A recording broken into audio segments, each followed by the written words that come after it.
दोस्तों, चंगेज खां एक बहुत ही क्रूर और कुशल मंगोल राजा था। उसने अपनी युद्ध कला से सन 1206 से 1227 के बीच एशिया और यूरोप के एक बड़े हिस्से को जीत लिया था। चंगेज खां का नाम सुनकर अच्छे अच्छे सुरमाओं के भी पसीने छूट जाते थे। चंगेज खां और उसकी सेना जिस जगह से भी गुजरती थी, अपने पीछे बर्बादी और मौत छोड़कर जाती थी। आज की इस वीडियो में हम आपको बताएंगे चंगेज खां की क्रूरता और उसकी मौत से जुड़ी कुछ रहस्यमयी बातें। चंगेज खां का जन्म और बचपन। चंगेज खां का जन्म सन 1162 के आसपास मंगोलिया के एक खानाबदोश कबीले में हुआ था। चंगेज खां के पिता यगूसी बगातुर उस कबीले के सरदार थे। जब चंगेज खां 10 साल का था, तब उसके बाबा की मौत हो गई। अनाथ होने के बाद भी चंगेज खां मेहनत करता रहा और आगे बढ़ता चला गया। कबीले का सरदार के बेटे होने की वजह से वह युद्ध की बारीकियों को सीखता गया।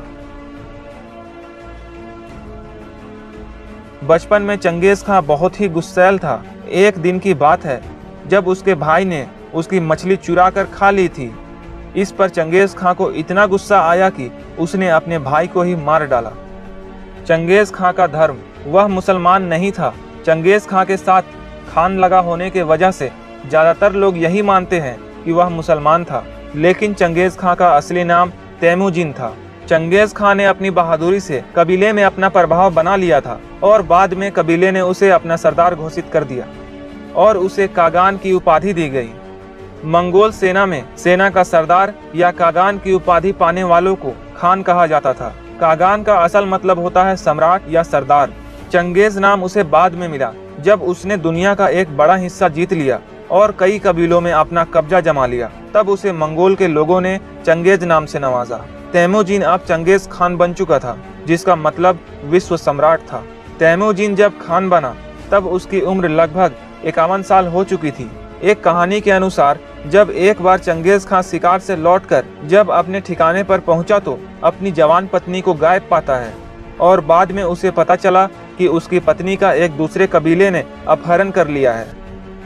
इसके बाद चंगेज खान अपने लोगों को लेकर अपनी बीवी के लिए कई लड़ाइयाँ लड़ता है। अपनी बीवी के मिल जाने के बाद भी वह जीत से उत्साहित होकर लड़ाइयाँ जारी रखता है और फिर एक दिन दुनिया का सबसे ज्यादा क्षेत्र जीतने वाला सम्राट बन जाता है। कहा जाता है कि चंगेज खान ने 3 करोड़ 30 लाख वर्ग किलोमीटर का एरिया जीत लिया था। चंगेज खान 1206 से 1227 तक दुनिया के बड़े हिस्से पर कब्जा कर लिया था, जिससे उसका साम्राज्य लगभग 3 करोड़ 30 लाख वर्ग किलोमीटर में फैल चुका था और दुनिया के 22% भाग में फैल चुका था। चीन से लेकर रूस तक और अफगान से लेकर ईरान, इराक और हंगरी तक फैला हुआ था। इतना बड़ा साम्राज्य चंगेज खां के बाद मंगोल में कोई भी दूसरा सम्राट नहीं जीत सका। चंगेज खां की युद्ध कुशलता। मंगोल के खानाबदोश लोग बड़े ताकतवर होते थे, इसलिए चंगेज खां बहुत ही समझदारी से लड़ाई करता था और अपने सैनिकों को खास तरह की ट्रेनिंग दी थी और उसने अपने घोड़ों को भी ऐसी ट्रेनिंग दी थी कि लड़ाई में एक घोड़ा के मरने के तुरंत बाद उसकी जगह दूसरा घोड़ा आ जाता था, क्योंकि उस वक्त लड़ाई के दौरान तेजी बहुत मायने रखती थी। लड़ाई में भले ही चंगेज खां के सैनिक कम होते थे, लेकिन एक अच्छे डिसिप्लिन और अच्छे प्लानिंग के वजह से जीत हमेशा चंगेज खां की होती थी। 4 करोड़ लोगों का मौत का जिम्मेदार था चंगेज खां। चंगेज खां को एक तो लोग उसके साम्राज्य के विस्तार और दूसरा उसकी क्रूरता के लिए जानते हैं। अपने विजय अभियान के दौरान वह जहां भी जाता था, वहां शहरों के शहर तबाह कर देता था और खूब मार काट करता था। एक अनुमान के अनुसार उसने अपने समय की 11% लोगों का सफाया कर दिया था, जो लगभग 4 करोड़ होती है। उसकी जुल्मों का अंदाजा इस बात से लगाया जा सकता है कि उसने सन 1219 में ईरान पर हमला करके वहां की 75% आबादी को खत्म कर डाला। जब चंगेज खान ने चीन की दीवार को भेद कर चीन की राजधानी बीजिंग पर कब्जा किया, तो उसके बाद वहां उसने लाशों का ढेर लगा दिया। इन सभी बातों से यह अंदाजा लगाया जा सकता है कि चंगेज खान कितना जालिम था। चंगेज खान भारत आते आते क्यों लौट गया?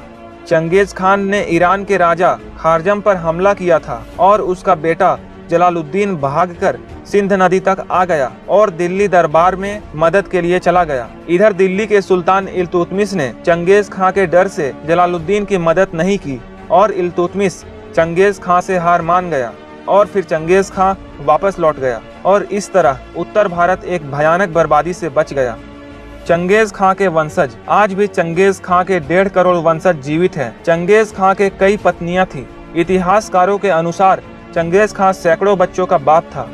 रूस की एक एकेडमी ने मंगोल के सीमाई क्षेत्र में रहने वाले जनसंख्या के नमूनों की जांच की और जांच में उन्होंने पाया कि आज भी चंगेज खां के 1 करोड़ 60 लाख पुरुष वंशज जीवित हैं।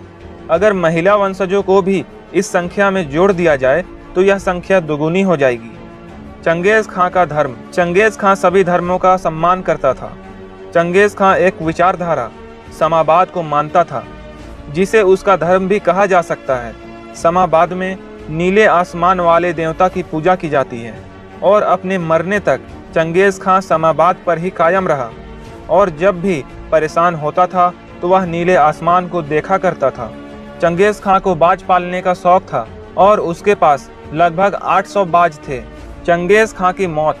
यह कोई नहीं जानता कि चंगेज खां की मौत कैसे हुई और उसे कहां दफनाया गया है। एक कहानी के अनुसार उसकी मौत घोड़े से गिरने से हुई थी। चंगेज खान 1227 में 65 वर्ष की आयु में एक बड़ा साम्राज्य अपने पीछे छोड़कर इस दुनिया से चला गया। चंगेज खान के उत्तराधिकारी। चंगेज खान के बाद उसका बेटा उकताई ने राजगद्दी संभाली और वह एक दयावान और शांति प्रिय राजा था। चंगेज खान के मरने के बाद भी उसका साम्राज्य लगभग 200 सालों तक टिका रहा। दोस्तों, अगर आपको वीडियो पसंद आई हो तो वीडियो को लाइक कीजिए और शेयर कीजिए और अगर आप चैनल पर नए हैं तो चैनल को सब्सक्राइब कीजिए और साथ में बेल आइकन को प्रेस कीजिए ताकि आने वाली वीडियोस की अपडेट्स आपको मिलती रहे।